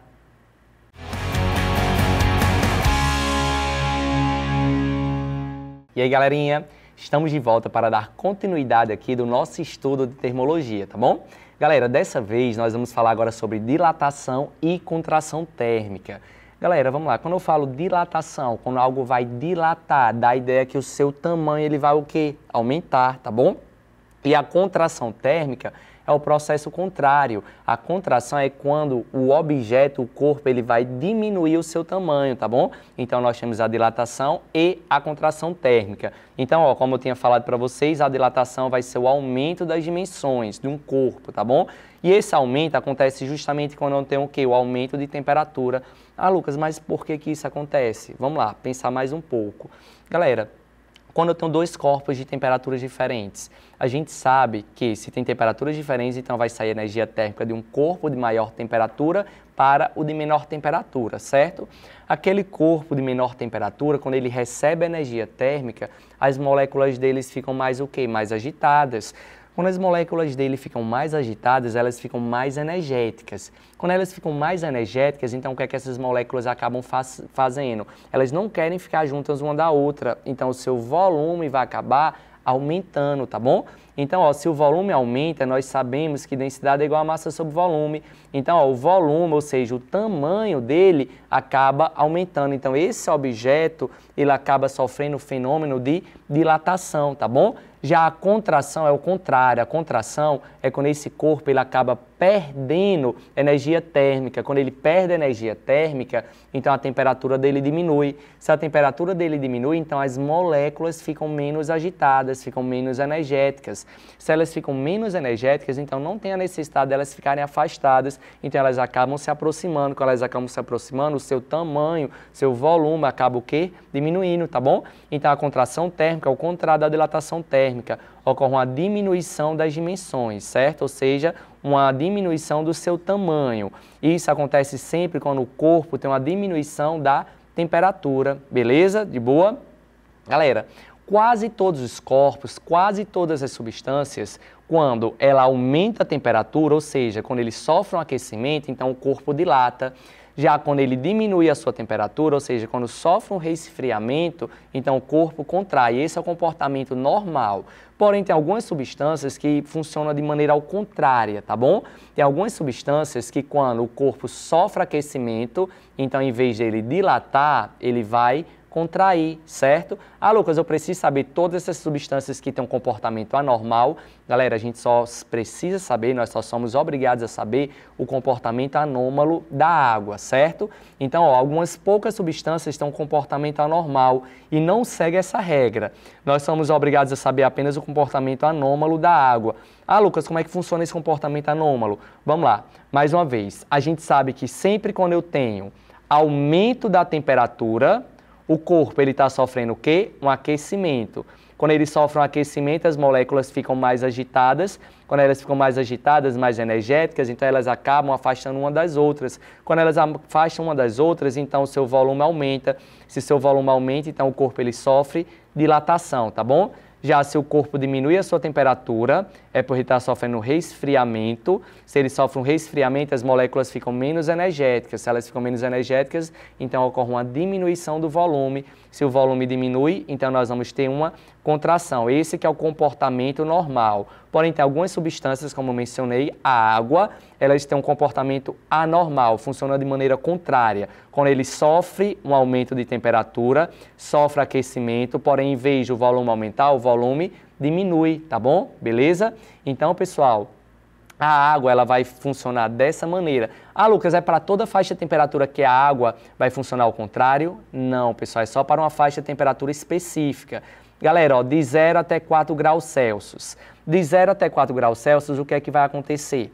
Nós vamos ter, ó, 0 graus Celsius para 4, a temperatura está aumentando. Se ocorre um aumento de temperatura, então esse corpo está sofrendo o quê? Um aquecimento. Se ele sofre um aquecimento, a gente lembra que na maior parte das substâncias normais, quando o corpo sofre aquecimento, as moléculas ficam mais agitadas, mais energéticas, então o seu volume aumenta. Quando o seu volume aumenta, as moléculas fazem com que esse corpo sofra o quê? Uma dilatação. Porém, a água, nessa faixa de temperatura, não vai sofrer uma dilatação, sofre o quê? Uma contração, tá bom?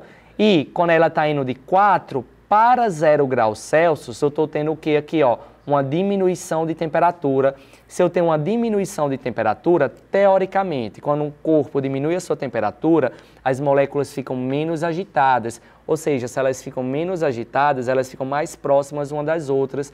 Então, se elas ficam mais próximas das outras, teoricamente, era para, durante esse resfriamento, o corpo sofrer o quê? Uma contração. Porém, a água, nessa faixa de temperatura, sofre o quê? Uma dilatação, tá bom? Ela tem um comportamento anormal, exatamente nessas faixas de temperatura. É por isso, é graças a esse comportamento anormal em que a gente consegue ter, por exemplo, lagos que congelam apenas na sua superfície e na sua parte interna não congela. É por conta desse comportamento aqui, ó, anormal da água, beleza? Ah, Lucas, tem alguma outra aplicação do dia a dia que eu consigo visualizar isso? Tem sim, pessoal. Não sei vocês, mas eu tinha uma mania de que, por exemplo, quando eu ia jogar bola, eu acabava sempre esquecendo de colocar água para gelar antes. Aí eu pegava uma garrafa de plástico, aquelas garrafinhas de plástico normal que vende por aí, R$2, que já vem com água. Pessoal, eu pegava aquelas garrafinhas de plástico, enchia de água e colocava no congelador enquanto eu trocava de roupa, enquanto eu pegava os tênis de jogar bola, enfim. Quando eu colocava lá, toda a vida acontecia o seguinte, eu esquecia de pegar de volta. Pessoal, eu enchia essa garrafa cheia de água. Quando eu enchia essa garrafa cheia de água, aí eu colocava lá no congelador e esquecia. Só lembrava no outro dia. Pessoal, quando eu lembrava no outro dia, ia lá tirar, eu percebia que essa garrafa ela estava o quê? Totalmente estufada. Por que ela estava estufada? Vamos lá. Pessoal, eu estou colocando aqui, ó, plástico e água. Eu estou colocando essa garrafinha de plástico totalmente cheia. O volume do plástico e o volume da água que vai ser a mesma, tá bom? Mesmo volume. Aí vamos ver o que é que acontece. Quando eu coloco isso aqui no congelador, a temperatura vai aumentar ou vai diminuir? Vai diminuir, tá bom? Se a temperatura diminui, tanto do plástico como da água, então ambos vão sofrer o quê? Uma dilatação ou contração. Se a temperatura diminui, então ambas sofrem contração, tá bom? Então o volume do plástico e o volume da água vão diminuir. Pessoal, eu coloquei essa água junto com o plástico com a temperatura de 20 graus Celsius. Quando ela vai de 20 graus Celsius até 5 graus Celsius aqui, então tanto a água quanto o plástico eles vão contrair, ou seja, diminuir seu volume. Porém, quando chega em 4 graus Celsius, de 4 graus Celsius até 0 graus Celsius, o plástico ele continua sofrendo uma contração, que ele tem um comportamento normal, tá bom? Ou seja, o volume do plástico continua diminuindo, porém a água, nessa faixa de temperatura específica, a água ela não vai ter mais um comportamento anormal, ela vai ter não vai ter um comportamento normal, ela passa a ter um comportamento anormal. Pessoal, de 4 até 0, a temperatura aumenta ou diminui? Diminui, tá bom? Se a temperatura diminui, está sofrendo resfriamento. Teoricamente era para a água continuar fazendo o quê? Se a temperatura está diminuindo, continuar sofrendo uma contração. Porém, nessa faixa de temperatura, a água não sofre mais uma contração, ela sofre o quê? Uma dilatação. Então, ó, o recipiente de plástico, ele continua diminuindo o seu tamanho, porém a água, nessa faixa de temperatura, ela começa a aumentar seu volume. Quando ela começa a aumentar seu volume, o plástico diminuiu, a água aumentou. Então, a água acaba fazendo com que esse plástico fique estufado. É por isso que se eu esquecer uma garrafa de plástico no congelador e pegar no outro dia, eu vou ver que essa garrafa ela está estufada. Pessoal, se for uma garrafa que não tem a capacidade de sofrer essa dilatação, com a dilatação da água, então a garrafa provavelmente vai o quê? Rachar, tá bom? Tranquilo? De boa? Então é assim que funciona a dilatação e a contração, certo? Galera, e nós vamos ter aqui a dilatação térmica dos sólidos.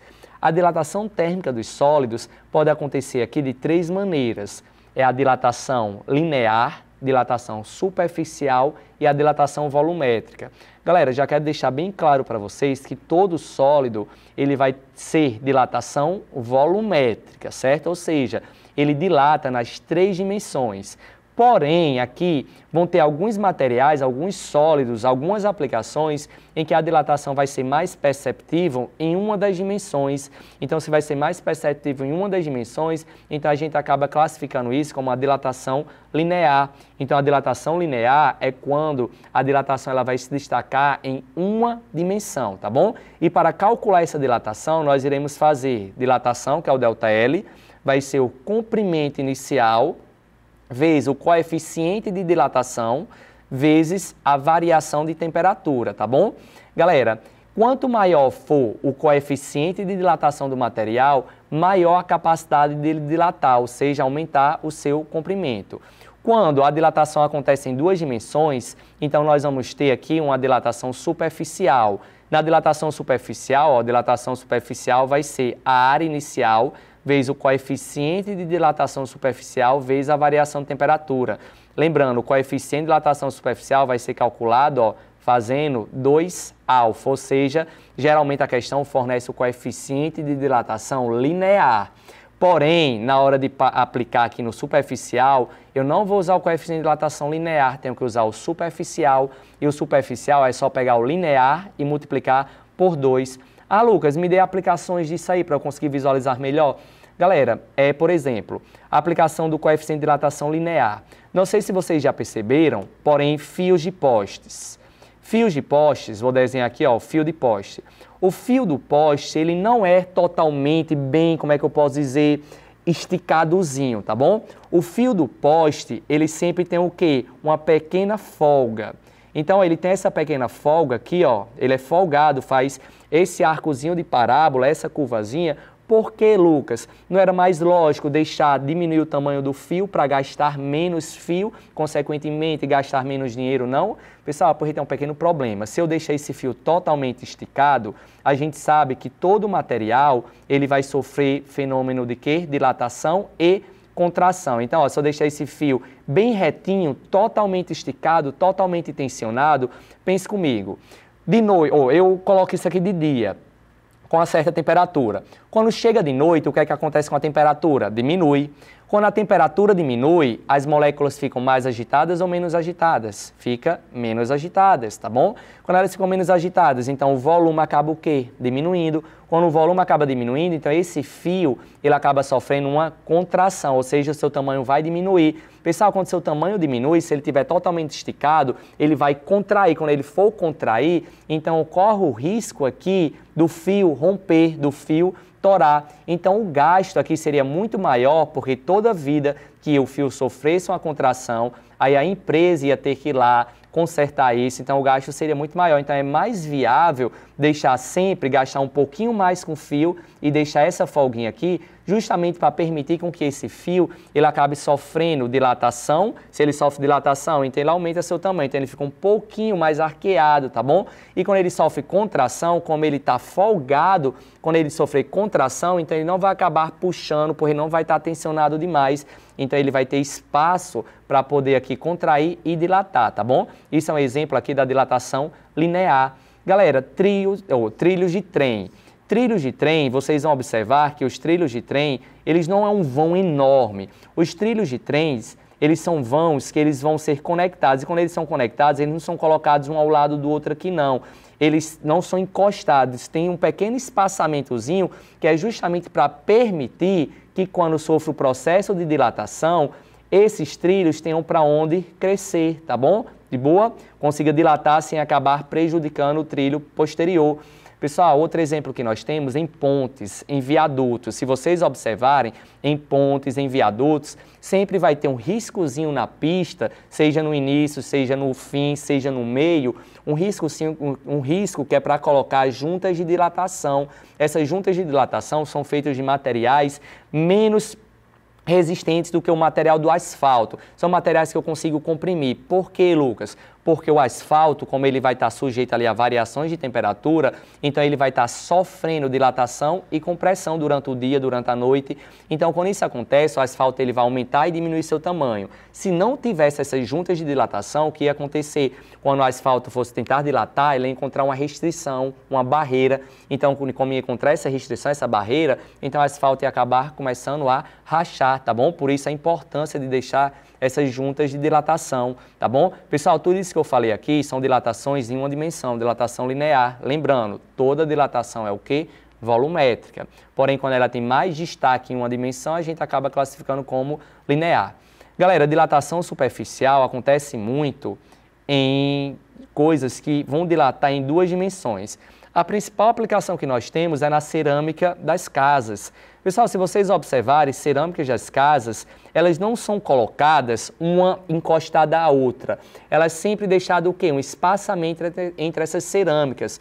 E esse espaçamento entre as cerâmicas é justamente para permitir que quando essas cerâmicas sofram os fenômenos de dilatação e contração, por exemplo, se ela estiver totalmente encostada uma na outra, quando tiver variação de temperatura, se não tiver esse espaçamento entre as cerâmicas, ela não vai conseguir dilatar, ou seja, aumentar seu tamanho. Quando ela tentar aumentar seu tamanho, se não tiver esse espaçamento, então as cerâmicas vão acabar o quê? Rachando. Então é por isso a importância de deixar esse espaçamento. Aí esse espaçamento aqui é preenchido com material, geralmente o rejunte. O rejunte ele é um material poroso, que ele é menos resistente do que a cerâmica. Então o rejunte, quando a cerâmica dilata, ele permite o rejunte que a cerâmica acabe comprimindo ele, tá bom? Acabe comprimindo o rejunte sem rachar a cerâmica. Então isso aqui é uma dilatação do tipo superficial, certo? E a dilatação volumétrica é aquela que acontece em três dimensões. Dilatação volumétrica vai ser volume inicial vezes o coeficiente de dilatação volumétrica vezes a variação de temperatura.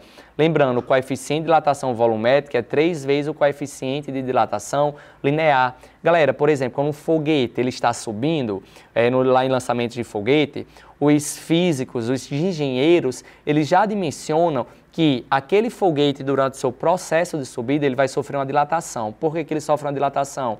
Pessoal, quando o foguete está subindo, ele vai acabar sofrendo atrito com o ar, tá bom? Quando ele sofre esse atrito com o ar, esse atrito é a mesma coisa de eu pegar uma mão e encostar na outra e começar a fazer esse movimento. Nós vamos perceber que esse movimento de atrito acaba fazendo com que o que eu sinta, tipo como se fosse uma energiazinha térmica esquentando.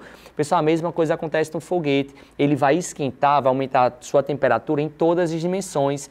Quando ele aumenta a sua temperatura em todas as dimensões, então, em todas as dimensões, esse foguete ele vai sofrer uma dilatação. Como é em todas as três dimensões, a dilatação que acontece lá dele é uma dilatação do tipo volumétrica, tá bom? Tranquilo? Pessoal, vamos lá. Eu não sei se vocês já perceberam que tem pessoas que, quando coloca água quente em um copo de vidro, já aconteceram que esse copo de vidro, ele trincou, tá bom? Ele trinca, ele quebra, mas por que isso acontece? Vamos lá, imaginar aqui o seguinte, eu tenho aqui um copo de vidro. Pessoal, quando eu tenho esse copo de vidro, só desenhar aqui esse copo de vidro, vou colocar aqui uma água quente. Galera, quando eu coloco uma água quente, essa água, quando eu coloco aqui, ó, ela vai começar a entrar em contato primeiro com o quê? Com a parte interna desse copo. Quando ela começa a entrar em contato primeiro com a parte interna, então essa parte interna ela acaba esquentando mais rapidamente. Quando essa parte interna acaba esquentando mais rapidamente, então essa parte externa aumentou a sua temperatura, então as moléculas ficam mais agitadas, então o volume vai o quê? Aumentar. Pessoal, se essa parte interna aqui aumentou a temperatura e quer aumentar seu volume, ele vai ter um pequeno probleminha, a parte interna vai empurrar a parte externa que ainda não sofreu esse aumento de temperatura. Então, quando ele empurra, ele não vai conseguir empurrar livremente, ele vai encontrar uma restrição, que é a parte externa do vidro. Quando ele encontra essa parte externa do vidro, então ele vai acabar rachando, vai acabar quebrando. É por isso que tem materiais de vidro, tem certos tipos de prato que a gente não pode colocar no micro-ondas, porque ele não vai ser resistente a essa dilatação térmica, tá bom? Quando ele sofrer um aumento de temperatura, esse prato ele vai logo o quê? Esquentar. Quando ele esquentar, ele vai sofrer uma dilatação. Quando ele sofre uma dilatação, então o prato de vidro, o copo de vidro, ele acaba espocando, tá bom? Acaba quebrando, tranquilo?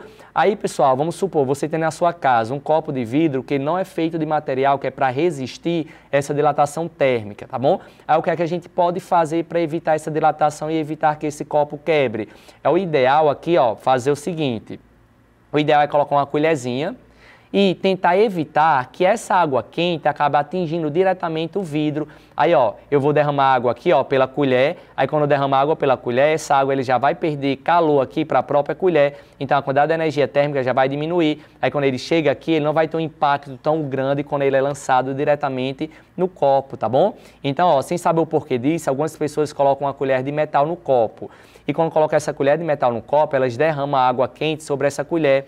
Quando derrama água quente sobre essa colher, então essas pessoas conseguem diminuir o impacto desse aquecimento na determinada região do copo, evitando que ela sofra uma variação de temperatura brusca, que ela acabe sofrendo uma dilatação repentina e acabe quebrando esse copo, tá bom? Diminuindo esses impactos, tranquilo? De boa?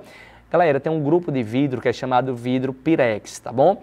Esses vidros especiais, que são os vidros que eu consigo colocar em micro-ondas, ele tem uma pequena adição de um elemento químico que acaba evitando que a dilatação desse material seja grande, tá bom? Nós vamos lembrar que dilatação linear, por exemplo, vai ser o quê? O comprimento inicial vezes o coeficiente de dilatação vezes a variação de temperatura. Galera, pense comigo. Quanto maior o coeficiente de dilatação térmica, maior vai ser o quê? A dilatação térmica, certo? Então, se eu quero um vidro que não dilate para não quebrar, é ideal que a dilatação seja alta ou baixa? Seja baixa. Pessoal, se a dilatação é baixa, a gente sabe ó, que o tamanho do vidro aqui é constante, é o mesmo. A variação de temperatura é a mesma. Então, é ideal que eu acabe fazendo o quê? Diminua esse coeficiente de dilatação térmica. E para diminuir esse coeficiente de dilatação térmica, tem certos tipos de vidro que são adicionados dele uma certa quantidade de boro. Quando eu adiciono essa quantidade de boro, então eu acabo diminuindo o coeficiente de dilatação. Quando eu diminuo esse coeficiente de dilatação, eu acabo fazendo com que tenha uma diminuição da dilatação térmica, tá bom? Então, tornando ele praticamente indilatável, certo? Ou seja, ele vai sofrer dilatação, Lucas? Vai, mas não tão grande do jeito que ele sofreria sem essa adição de boro, tá bom? Tranquilo? Fazendo com que esses pratos de vidro sejam mais resistentes. Beleza, pessoal? Galera, para finalizar essa parte da aula de dilatação térmica dos líquidos agora, nós vamos ter o seguinte. Eu tenho um recipiente. Esse recipiente ele está com uma certa quantidade de líquido aqui dentro. Eu vou esquentar esse recipiente. Pessoal, quando eu esquento esse recipiente, a gente sabe que quando eu esquentar ele, quem é que está em contato primeiro com o fogo? É justamente o quê? O recipiente. Então, esse recipiente ele vai sofrer o quê? Uma dilatação. Porém, o líquido ele também vai o quê? Sofrer uma dilatação. Então, pessoal, aqui eu vou ter duas dilatações. Eu vou ter a dilatação do líquido e a dilatação do sólido, que é o recipiente. Quando eu tenho isso, opa, deixa eu só voltar aqui. Quando eu tenho essa dilatação, então o que acontece aqui vai ser o seguinte. Vamos supor, o volume do recipiente é de exatamente 10 litros.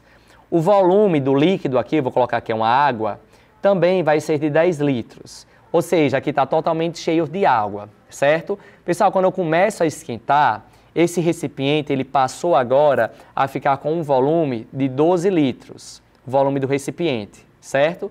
Pessoal, se o volume do recipiente ficou com 12 litros, o volume de água aqui dentro também ficou com quanto? 12 litros. Porém, pessoal, os líquidos, eles dilatam mais do que os sólidos. Então, o que vai acontecer aqui, ó, é que a água vai dilatar mais do que o recipiente. Então, a água, como ela dilata mais do que o recipiente, vai acabar caindo uma certa quantidade de água aqui fora. Vou dizer que caíram 3 litros. Pessoal, aí eu vou perguntar para vocês, qual foi a dilatação do líquido? Aí muita gente vem e fala, Lucas, se derramou 3 litros, é porque o líquido dilatou apenas 3 litros. Galera, tome cuidado, porque essa dilatação aqui é uma dilatação que aparente, tá bom? A dilatação real desse líquido vai ser o quê? Vai ser a dilatação que ele sofreu junto com o recipiente. Nesse nosso caso, qual foi a dilatação que o recipiente sofreu? Ó, saiu de 10 e passou para 12, ou seja, sofreu uma dilatação de 2 litros, tá bom? Então, vai ser a dilatação do recipiente mais o que derramou aqui, que foram 3 litros, ou seja, a dilatação real que esse líquido sofreu foi de exatamente 5 litros. E para encontrar isso, nós percebemos que a dilatação real de um líquido sempre vai ser o quê? A dilatação que o recipiente recebeu, mais a dilatação aparente, que é justamente esse valor que derrama aqui, tá bom? Beleza? De boa? Galera, então eu espero que vocês tenham entendido esses nossos raciocínios sobre dilatação térmica dos sólidos e dilatação térmicas do líquido, tá bom? Aguardo vocês na nossa próxima aula, no qual nós iremos resolver aqui várias questões sobre essa temática. Até a próxima! Fim de capítulo por hoje, mas lembrem-se, dias de segundas e sextas-feiras, às 21h15 e aos sábados, às 16 horas, tem mais Nota 10 para vocês. E lembrando que domingo, às 16 horas, tem reprise. E para não ficar de fora de nada que acontece por aqui, segue a gente nas redes sociais. É o @TSM10HD. Beijos, School Friends, e até a próxima!